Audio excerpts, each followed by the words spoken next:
Kantin Jumat yang tentang permasalahan hukum Islam dalam kehidupan kita. Program ini hasil kerjasama Lajnah Bahsul Masail Mudi Mesra Samalanga dan Radio Yadara 92,8 FM. Program ini didukung oleh Toko Angkasa Puri Jenip dan LSM Rata.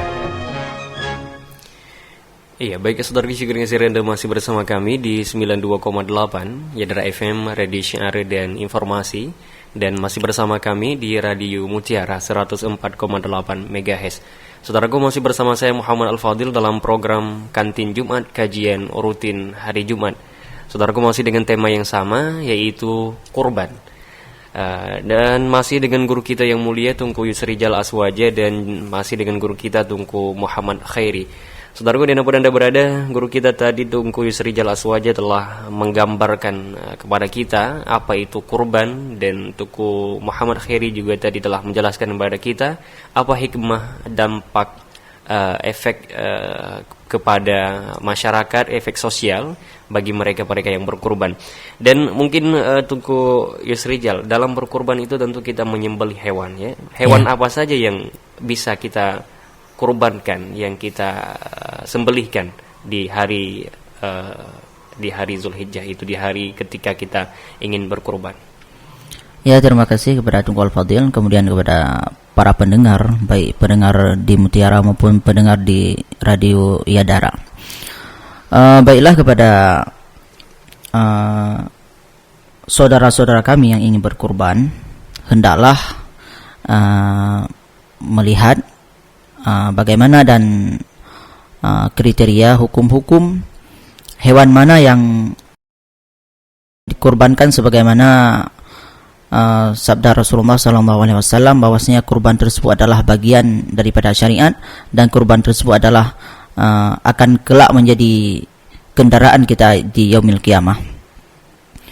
Kemudian jenis-jenis binatang yang dikurbankan, yaitu sesuatu yang disembelihkan dan binatang ternak. Intinya ada 3.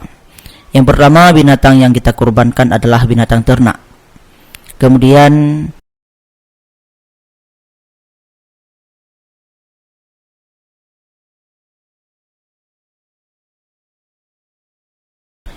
inti yang ketiga adalah kita berkurban ikhlas karena Allah Ta'ala.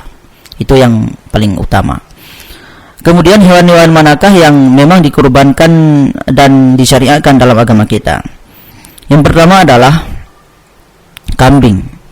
Adapun bisa disebut dengan dalam kitab adalah saniyah ma'zin. Adapun kambing yang berumur 2 tahun dan memasuki 3 tahun. Artinya telah sempurna 2 tahun. Kemudian yang kedua adalah biri-biri. Biri-biri karena memang wasafnya adalah gemuk dan cepat besar, maka disyariatkan dalam agama kita adalah biri-biri tersebut sempurna 1 tahun, adapun memasuki 2 tahun. Itu biri-biri. Kemudian unta mungkin tidak ada di Aceh, yang ada cuma di negeri Arab. Unta yang disyariatkan dalam agama kita yaitu yang sempurna 5 tahun dan memasuki 6 tahun. Yang terakhir adalah lembu, yang lembu tersebut sempurna 2 tahun dan memasuki 3 tahun. Itu adalah binatang-binatang yang disyariatkan dalam agama kita menurut dalam kitab-kitab Mu'tabarah. Kemudian urutan-urutan tersebut yang paling afdal kita berkurban adalah unta, kemudian lembu, kemudian biri-biri, dan kemudian kambing. Biri ataupun kambing itu satu tingkat. Kemudian satu kambing itu akan memadai kepada 1 orang, adapun satu biri-biri akan memadai kepada 1 orang. Artinya akan menjadi kendaraan bagi seseorang yang berkurban. Sedangkan lembu dan unta akan memadai kepada 7 orang. Satu lembu bisa berkongsi 7 orang dalam berkurban. Artinya di yaumil kiamah nanti kurban itu akan menjadi kendaraan kita. Kita akan sama-sama menaiki kendaraan tersebut 7 orang. Selebihnya adalah wallahu alam, karena itu adalah hal yang gaib. Yang wajib kita iktikadkan adalah sunnahnya kurban yang muakkad dalam agama kita. Kemudian ciri-ciri selanjutnya, binatang yang kita kurbankan hendaknya adalah sehat, bukan binatang yang sakit. Dan nanti akan kita jelaskan kriteria binatang-binatang yang memang layak untuk dikurbankan, meliputi 4 jenis binatang yang telah kita sebutkan tadi. Yang namun kurban tersebut akan menjadi kendaraan umat Islam di yaumil kiamah. Karena orang Islam dan orang beriman sejak dalam kandungan adalah kendaraannya rahim daripada orang tuanya. Ketika lahir di dunia menjadi seorang bayi, kendaraan mereka adalah punggung daripada orang tuanya.